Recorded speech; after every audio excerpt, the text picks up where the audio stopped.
enabling me to present. Can you see my screen? Not yet, but we'll see. Now we can. Good. Can you see it in presentation mode? Yes. Good. Perfect. So, Cork quality assessment in Sardinia, Italy. I'll show you why.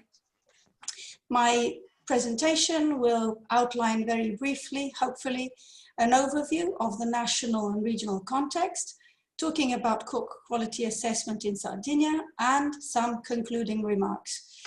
If you want me to talk slower or anything you don't understand, raise your hand and make any question.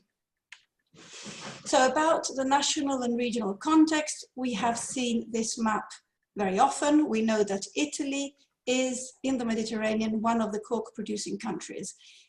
According to APCOR, we have 4% of the cork forest area and around 5 or 6% of the cork production.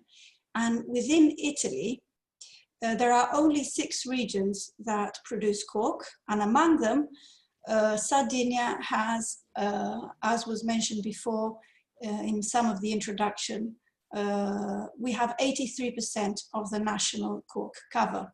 And this allows us somehow to talk about Sardinia. So Elisa Altomonte and Roberto Fagioli will excuse me for talking mostly about Sardinia. And please integrate if there are issues from the rest of Italy that we can talk about. So Sardinia has, according to the land use map, mainly 2 types of forest, cork forest, the pure stands and the montado dehesa-like land use systems. We call them meriagos. And also we have cork oaks interspersed in mixed forests, which occupy over almost 500,000 hectares in Sardinia. And on the right, you can see a map, more or less, of the distribution of cork in Sardinia, according to the regional forest plan. Cork harvesting occurs under the regional law number 4 of 1994, which foresees a minimum debarking intervals of 10 years. So cork is harvested every 10 years, and the first debarking has to occur at a minimum of 60 centimeters of diameter at breast height. No, of circumference. This is a mistake, actually. So stripping occurs under the indications provided by the forest guards. Alberto Satanino is, as said, one of the representatives, and usually occurs between May and September. So every year, the Corpo Forestale di Vigilanza Ambientale issues an authorization indicating the season for cork debarking. What are the main features of cork forests in Sardinia? Well, many overlap with protected areas, so they are usually highly valuable from an environmental point of view. This is good for many points of Europe, but specifically in Sardinia, where we have highly mixed stands. There are usually multifunctional agroforestry systems, especially grazed woodlands with sheep or cattle or pigs. And another important feature is that they are mostly private.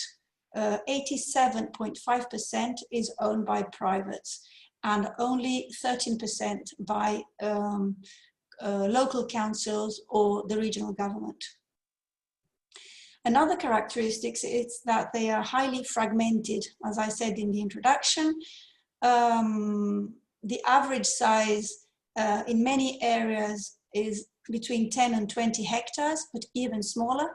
And only in some areas, like in Alta Gallura and Iglesiente, they are over 100 hectares of surface. In the Sardinian context, the fragmentation and the lack of effective associations of forest owners determine a little negotiation power of forest owners with respect to buyers. we'll see that later. So what can we say about cork quality? There have been many studies trying to, specifically in Sardinia, trying to correlate site characteristics or genotypes or climate with the cork quality characteristics.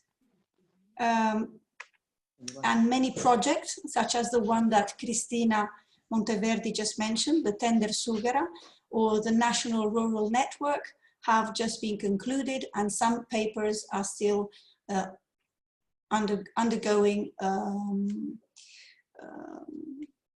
revision and data analysis.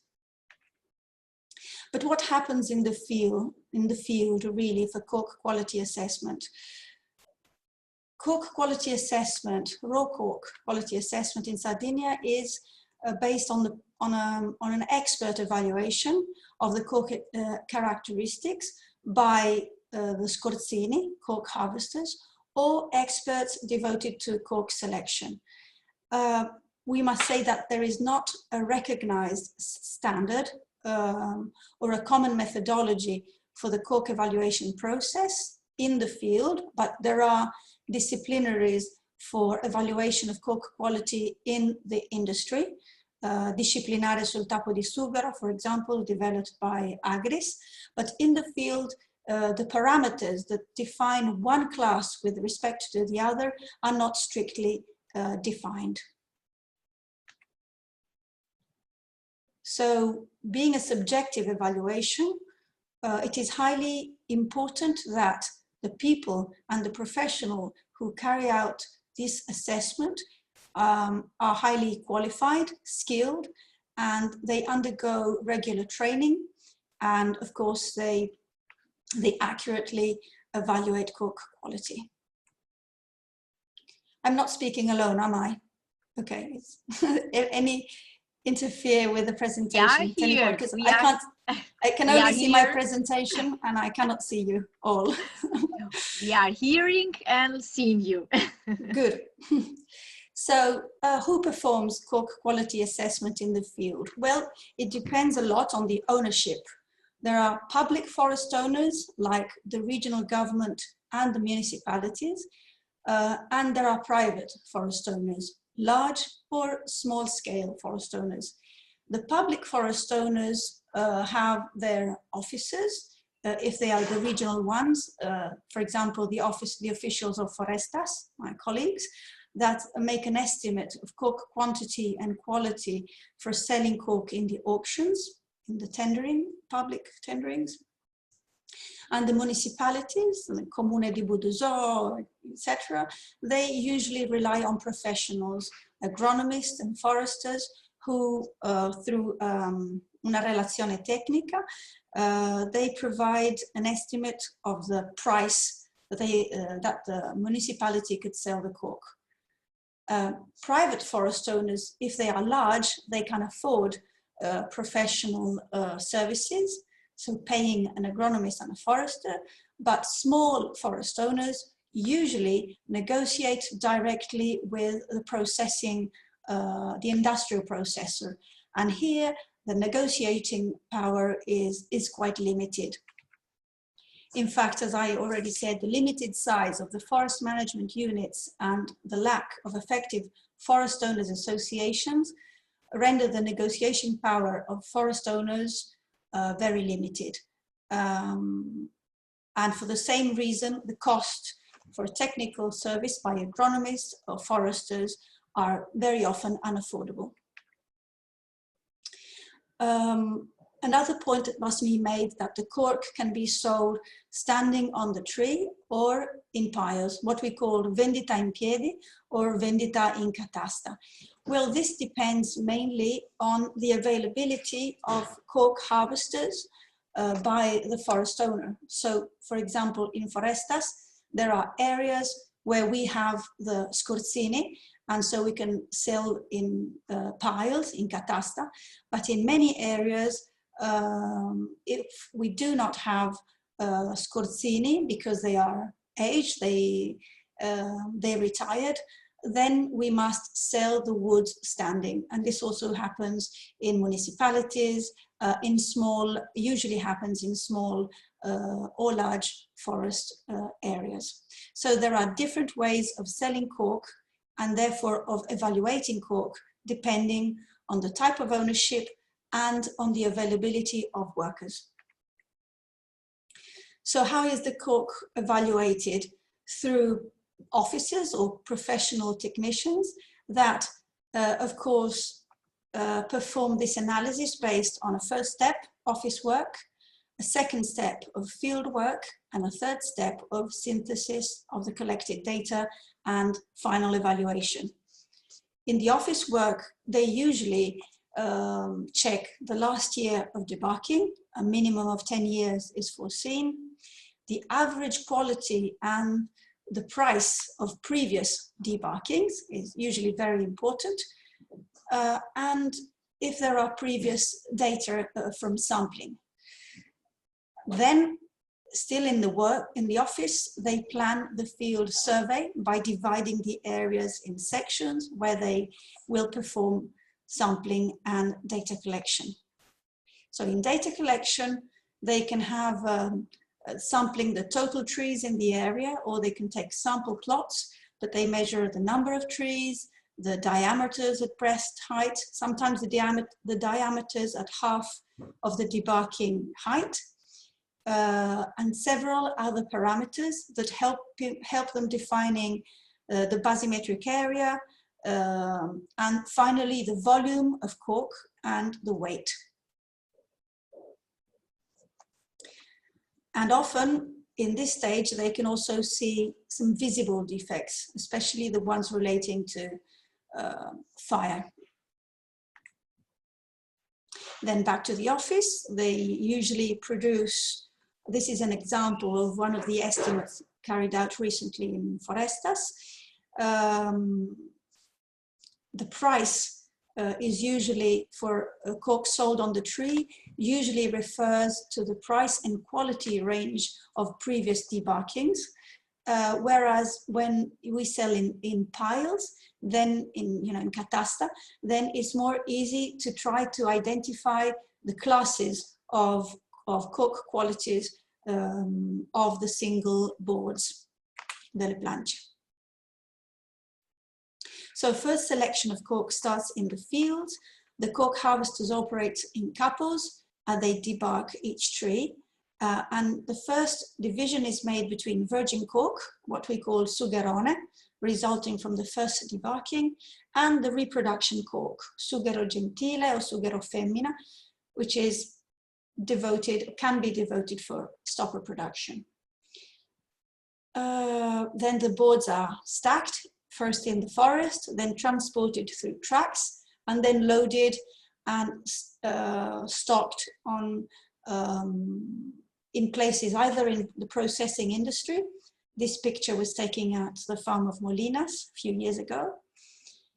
And here the reproduction cork, so left alone the sugherone, the sughero gentile, is further classified according to the caliber, so the width of the board, and some characteristics of the back, la crosta, of the belly, la pancia, and parameters referring to the density and also the anomalies and defects that the board have.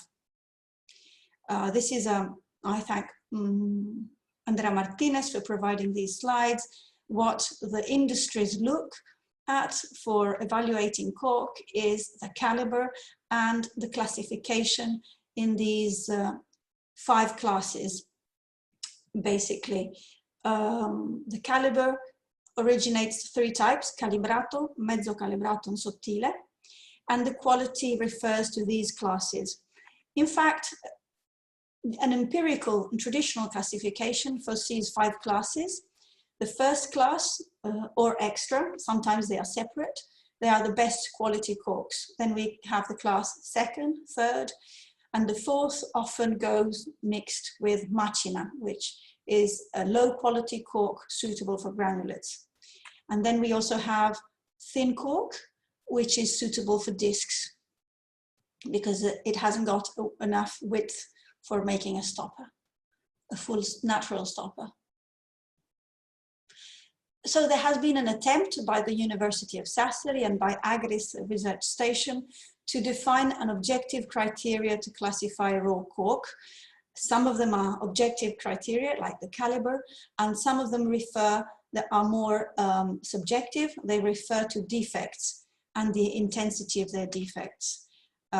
We can see some of them listed here, and we also have some pictures of some of them. The most common, sughero verdonato, green cork, sughero fiammato, I don't remember the name in English, la macchia gialla, sughero formicato for the presence of ants, and sughero vermato. Cipollatura is when we have cork that is layered, and anno di secca. Yeah, you can see the dusty cork, I think. All this, Conceição, you will explain it better later. And so this is an example of the classes. A first class with smaller lenticels, homogeneous belly, quite a regular crust, then going to a less homogeneous second class, and then stained with defects in this third class, and a coarse structure and lots of lenticels and pores in the fourth class. And then the refugo or macina, which is only suitable for granulates, and then the thin cork. This is an example of a score in the 7 major areas producing cork in Sardinia, which relate the classes to the width and the caliber of the board, the volume, the mass, and the final score. So some concluding remarks. I think I'm over my 15 minutes. I think a lot still needs to be done in the field to improve cork quality evaluation from the primary producer's perspective, from the forest owners and forest managers' perspective. So I want to highlight the importance of training for cork quality in the field, and the importance of cross-border cooperation and knowledge exchange with any cork producing country, especially Portugal and Spain, who are certainly the world leaders. We also had some training experiences in Sardinia in year 2014, the last I can recall, carried out by the Ministry of Work together with the University of Sassari and Cagliari, and it was quite fruitful. It formed, I think, around 140 or around 100 people in Sardinia, and it should be probably carried out again soon. Some concluding remarks on the role of foresters. We, as I said, manage some little part of the cork oak woodlands of Sardinia. We aim at recovery degraded cork oaks, improve their productive potential, and improve their resilience against pests, but also through participating to these projects, we wish to improve our own capacity of cork quality assessment and improve this same issue in private forest owners. So I missed out many things, like the problem of TCA, the problems of Corebus undatus, but there is a lot to say, and I'm sure that in the future presentation we will hear more about this. So thank you for your attention, and thanks to the people who helped me setting up this presentation. And for any further question, contact us at the Regional Forest Agency or through the Incredible channel.